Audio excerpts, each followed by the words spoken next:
Mina Ndumela noPhini Hug, welcome to Tumisi Tea eshisa bell funa ukuthi ungaliphuzi uhamba kodwa uhlale phansi ukuze ungashi. Let's get into the video.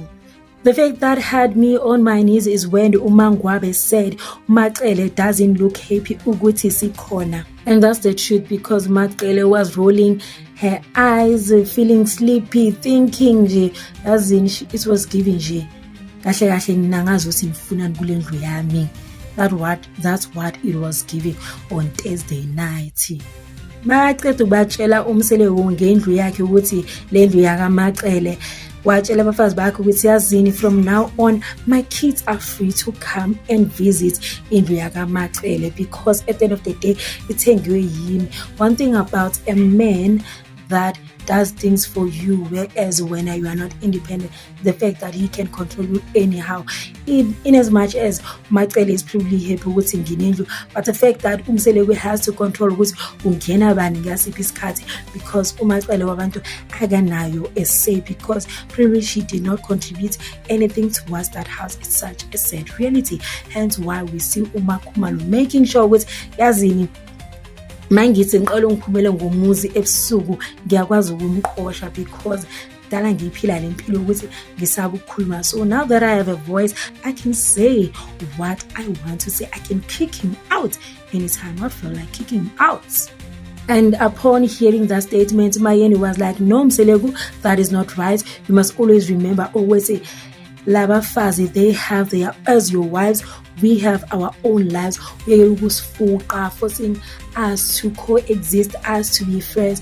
Even uMaNgwabe, that's what she said. We are not friends, we are sister wives. Magmele sidingane sihlangane la kumele sihlangane khona so hlangana, kodwa leyo ukuthi maye sengizovuka nje sesivakashela ngasabangane, it's not gonna happen, because they've got different personality, different life, different likes. So jaye ukuthi manje ngoba seshare indoda akukumele manje sibe wobhuza umbhadi kanjani. Macele said what Umayeni is talking about has nothing to do with her, but Mayeni is indirectly telling uMseleku ukuthi yazini, when it comes to me, don't expect ukuthi uzonginikeza abafazi bakho and expect ukuthi they just gonna do as they please on my space. When it comes to my space, that's my space. Angifuni nje umfazi ozoloke busy eza lapha ngathi umngani wami. Sadly enough, one thing about abafazi bakaMseleku, they don't wanna attend each other's ceremony, and we've seen it before. And then uMacele was like, no, if I don't attend the wives' ceremony, it's not because I hate them or stuff, it's because you need to understand where I'm coming from. I'm like Njani. What uMacele did to uThobile, yes, she might have her own reasoning and stuff, but that was said. And that's why uThobile was like, no, I am done with uMacele after ngimuseve iminyaka engaka, making sure that our relationship is fine, and then she does that to me.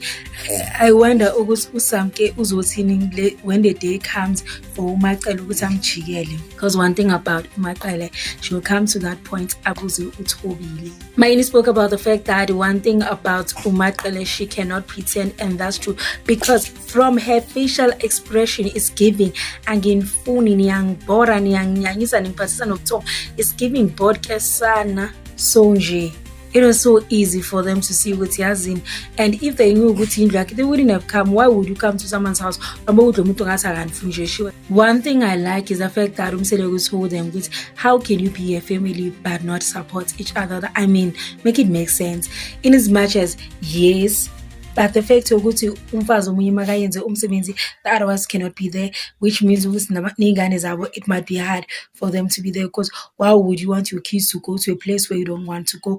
And that creates a division that divides the family from being a unit.